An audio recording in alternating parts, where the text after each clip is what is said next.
So today is a little bit of a special day because this is the first video that I have produced without any Adobe software like Photoshop, Premiere, or After Effects. Feels pretty good knowing that my YouTube production pipeline no longer requires Adobe. Unfortunately, the bad news is when I tried to cancel my subscription, they threatened to charge a cancellation fee for the entire remainder of the year. And the year just started, so I would have to pay literally half of all the months left in the year, and it would be like more than $500 just to quote unquote not use their software. And obviously I can't afford to pay that right now because I'm so close to ending my student loans. And the worst part is I can't even uninstall the software while I'm not using it. You can only uninstall their stuff through their special Creative Cloud thing or whatever, and I don't have the time to figure it out right now, so I'm temporarily just kind of stuck with them on my computer for a few months. But 2026 just started, and I refuse to have my spirits dampened by bullshit. And all things considered, a lot of great things have been happening recently, so in the spirit of starting fresh this year, I just wanted to do a few more videos sharing some useful life lessons that I think will help you with your goals in 2026. So today I wanted to share one of the most important lessons I've learned on my journey as a 3D artist and a game developer, which is how to filter through all the bullshit information and not to get stuck by option paralysis. How many times have you seen someone try to start their journey as an artist or a 3D modeler or an animator and just get stuck in a limitless black hole of research and self-improvement podcasts? Like, how many times have you seen someone ask the question, what's the best software that I should be using? What's the best tablet for artists? What's the best stylus for drawing? What are the best brushes that every artist should own? What are the best settings for those brushes? Is the box technique better or the circle technique better for drawing faces? Like, really think about it. How often do you see people get hung up on these things? People trying this stuff out, especially for the first time, ask these questions and then they get bombarded by thousands of other people telling them and arguing about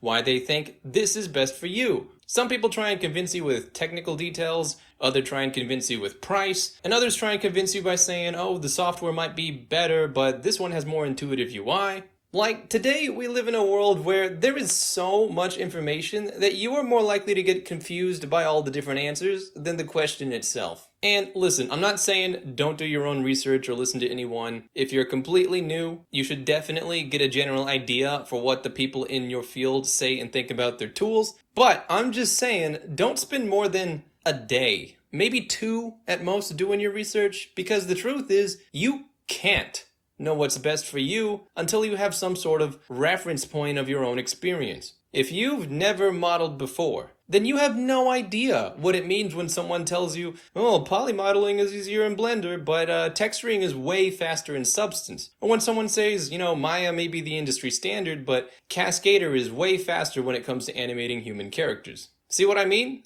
Like, you can understand the words, but you don't truly understand what those words really mean until you have suffered the agony of UV mapping and retopology and white painting. Like, it's only after you've done that you can truly appreciate the tools and software that make those things easier. Also, what everyone's doing might not be what you're trying to do. People might agree that Blender is a great 3D software, and it's pretty good at a lot of things. But if your main thing is rendering cool shit, you might actually prefer something like Marmoset Toolbag. Or if you like to specialize specifically in clothing and fashion, you might want to look into something like Marvelous Designer. So the truth is, the only way for you to even begin to find the best place to start is to just get your first reference point immediately. Just pick something and go.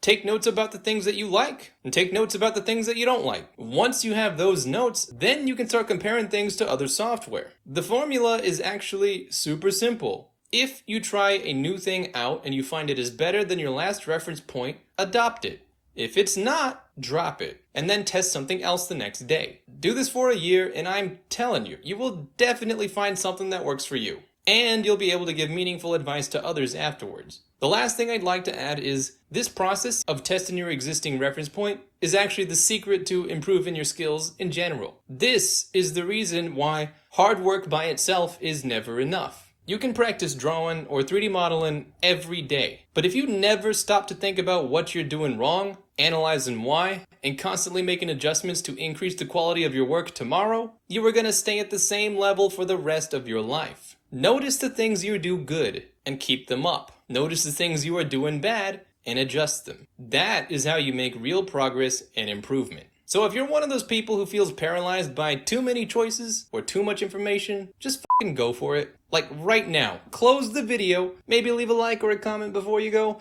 but just go and get your first reference point and figure things out from there. That is how your journey truly starts. So get out there and good luck. I hope this helped, and as always, hope you have a fantastic day, and I'll see you around.